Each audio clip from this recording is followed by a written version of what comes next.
What's up, you guys? It's Allie, and I'm here with another video today. Today we're going to be talking about Swamp Thing, and I'm going to be reviewing for you guys episode 2 and 3. So, as you know from my Swamp Thing video, if you saw it before, I really enjoyed this series. I honestly think it's the best on DC Universe up to this point, and that makes me so sad because of the fact that it's been announced that it's actually canceled. Which is really disappointing to hear because this show is so good. And again, if you haven't checked it out, please do.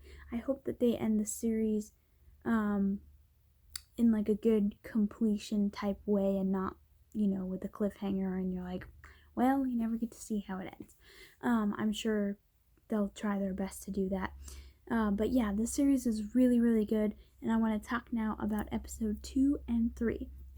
So with episode 2, we kind of have to deal with the whole idea of Alec being missing and Abby trying to figure out where he is.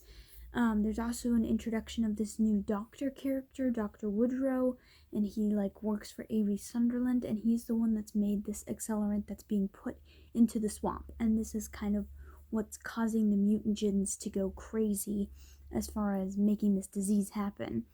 And we get to see Alec fully as Swamp Thing, which actually looks fantastic. It looks like it's pretty practical as far as the effects on it and everything. It's not like overly CGI, which is awesome.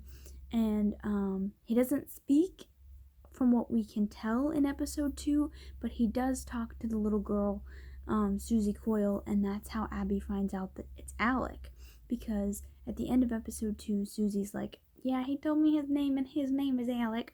And she's just like, what? And that's how episode 2 ends. And so in episode 3, which is the episode that I just watched because it came out today, they are dealing with Abby. Well, first of all, Abby meets Dr. Woodrow, and he's really obsessed with this whole idea of everything's a zero-sum game, plants are winning, we're losing, blah blah blah. It's very sciencey and whatnot.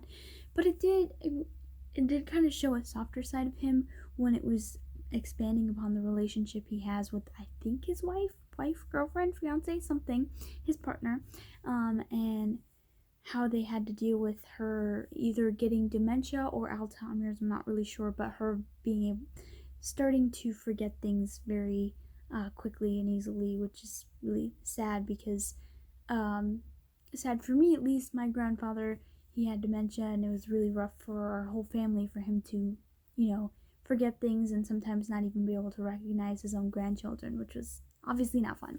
But anyways, so yeah, that was really cool, and it's a sign of good writing to flesh out characters that are not even secondary characters, or secondary to the secondary characters, which is really cool.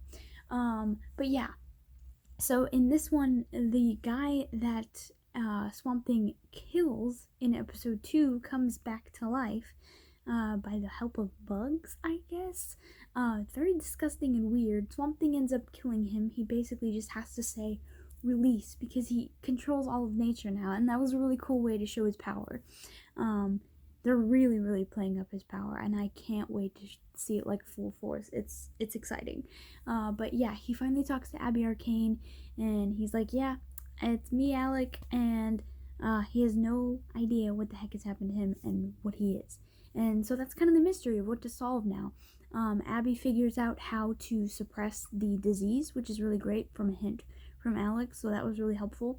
And she also seems to be starting a relationship with Matt, the police officer, so we'll see where that goes. Alec did not seem too happy about that, though. And things are really spicing up with Avery Sunderland's character and the storyline revolving around him. And also, they showed more, one small scene with Madame Xanadu and that actor dude who runs the Blockbuster, I guess it's supposed to be, which was interesting. So there's a lot of really great storylines going on, the subplots and all that, and it just makes me want to spend more time in Marais. I'm excited for the next few episodes. But like I said, it is definitely disappointing to hear that the series has been canceled because of how good it is. Again, if you guys have not checked it out, please do. And let me know your thoughts down in the comments down below. Catch y'all next time. Bye!